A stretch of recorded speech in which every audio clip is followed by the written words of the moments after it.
Good morning, grade 10. Welcome to Friday. Happy Friday. Today we're doing some grammar work with sentence structure, and we're using the Towson University online writing support page.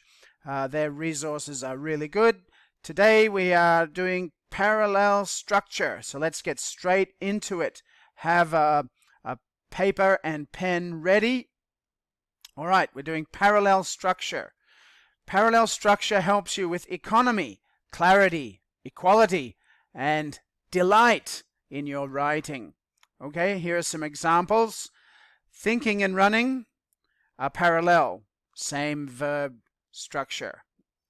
To see, to understand are infinitive verbs. They are the same, they are parallel. Here's an example of a prepositional phrase that are parallel. At the time, in the house. Subordinate clauses. Because I care, after they met. They are parallel. Here are some examples that are not parallel. I am thinking how to run. Right? I'm thinking how to run, not parallel. I want to see since I understand. Not parallel. At the time, blah, blah, blah. Being here, not parallel. Right? I'm here because I care and I want to meet you, not parallel. Right? If you join these in a sentence, they produce a jarring effect. This is bad writing. It produces writing with unclear emphasis and meaning. We call such an error, this is called faulty parallelism. Very important to eradicate this from your writing. Okay, let's get into it. Right? We usually use thinking and running. Right? These are parallel. And the and here is called a coordinating conjunction. And, or, because, since, and other coordinating conjunctions. All right, let's look at these examples. She likes to look, but not to listen. And here, look, parallel prepositional phrases. You will find the light bulbs in the closet or under the kitchen counter. Parallel. Parallel clauses. Please bring the bill after we have had some coffee or when your shift is over. Parallel clauses. We wondered who he was and what he was doing here. Parallel clauses. Right? Here's one that's faulty. My uncle likes to eat in expensive restaurants and visiting museums. This is the problem here. It should be and to visit museums, or we change to eat to eating and visiting. Right? You have two choices there. All right, here's some more examples. Let's go to exercise 1. And I want you to do all of these exercises in class and for homework. Let's look at number 1. What I said or my actions upset everyone in the room. Correct? What I said or what I did upset everyone in the room. And here is a second choice. My words or my actions upset everyone in the room. And here is what Mr. Clark wrote. My answer. And I wrote the same as the first one. All right? And I've done number 2. Right? Number 2. She suggested that I write a memoir and to send it to a good publisher. Right? This is the problem here. This is the mistake. Right? So what is correct? She suggested that I write a memoir and that I send it to a good publisher.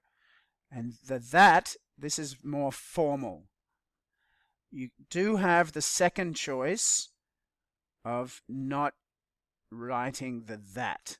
This is less formal. I would say that this one is for writing, and the second one might be for speaking. But both correct. Formal, less formal. All right, so your job is to continue with exercise number 1. I'm going to go back to the instruction page now.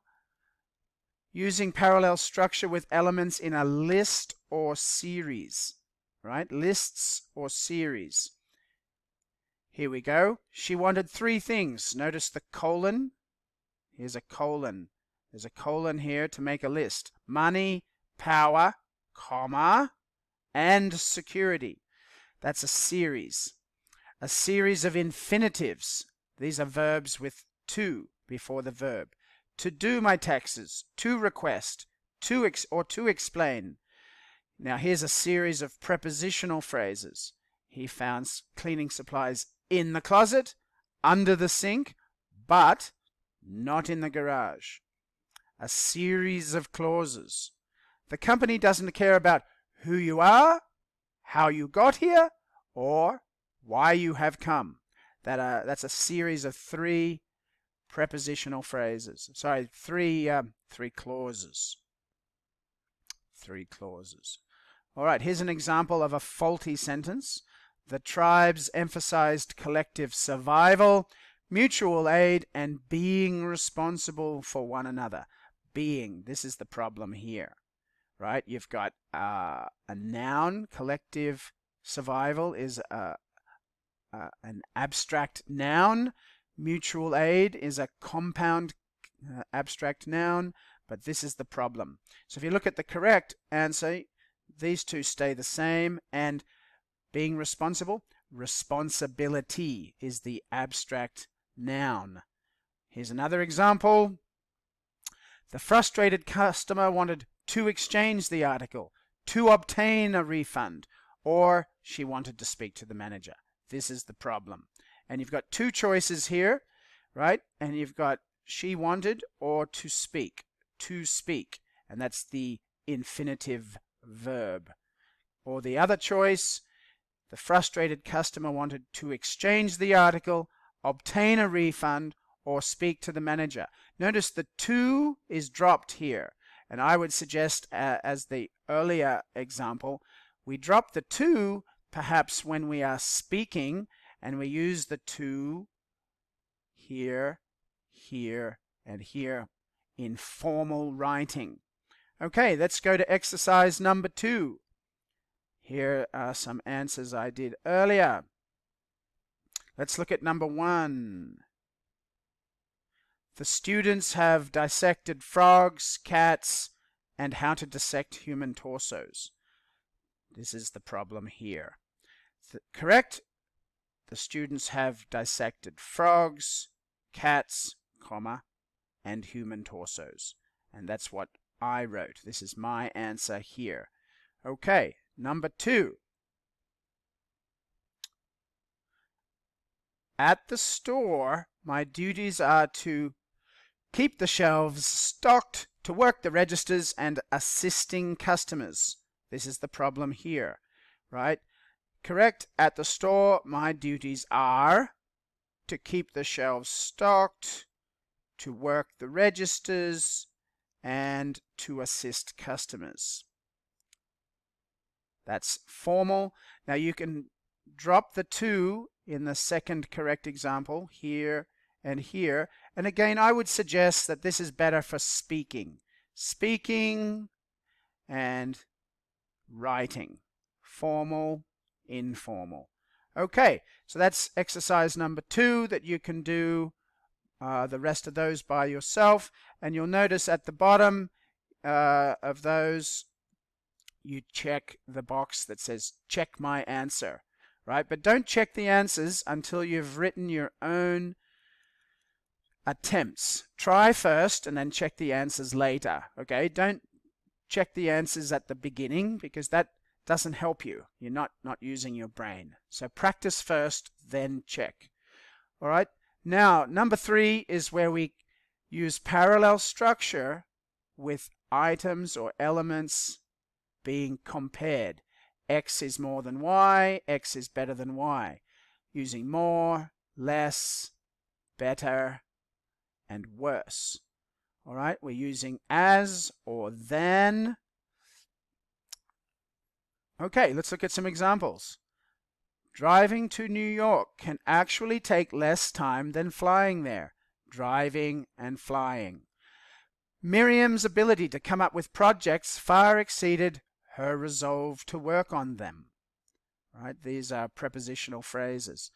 How you live your life is just as important as how much money you make. All right, we're comparing driving to flying, Miriam's ability to, her resolve to, how you live, how much money you make. Here's a faulty example. I like swimming better than to dive. This is the problem. There are two possibilities, swimming and diving, or to swim and to dive. Right, let's go to exercise number 3. All right, number 1. It is harder to tie a slip knot than tying a square knot. This is the problem here. Here's the correct answer. Right? It is harder to tie a slip knot than to tie a square knot. All right, and that is the same as Mr. Clark's answer here. Second example, we enjoyed water skiing much more than when we swam in the lake. Right? Enjoyed water skiing. Right? Skiing here. Here's the verb. Water skiing is a verb. Swam, past tense. Different. All right? Correct answer. We enjoyed water skiing much more than swimming in the lake. Water skiing, swimming. And that's the same as Mr. Clark's answer. Okay, that's it. I want you to do exercise 1, exercise 2, and exercise 3 in class and for homework. And I want you to practice typing your answers, writing your answers first, and then check the answers. Okay, don't check the answers before you make an attempt to write the completed sentences. Okay, that way you will learn more, learn better, and learn more effectively. Okay, good luck with it, and text me your questions, and keep going on the AP Literary Terms quiz that we started yesterday. All right, good luck and have a great weekend. Miss you.